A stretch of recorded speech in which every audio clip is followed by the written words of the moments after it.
في عن مصر حكايه ان زوار من كوكب اخر هم اللي جم بنوا الحضاره دهيت.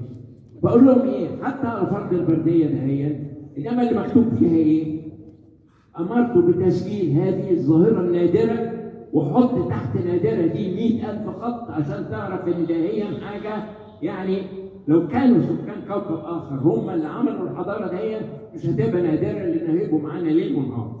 الدليل الثاني على ان سكان كوكب اخر ما لهمش في الكلام ده هو ان 4 من العلماء ارشيبالد وتشيز ومانج وبيل جمعوا 36 وثيقه اصليه في الرياضيات المصريه القديمه وقسموها الى رياضيات خاصه بالدائره ورياضيات خاصه بالمثلث الذهبي. فمصر عندها ساينتفك فاونديشن او الاساس العلمي الرياضي اللي تقدر تبني بيه الحاجات دي. فاذا انا لما بذكر برديه زي دي او حد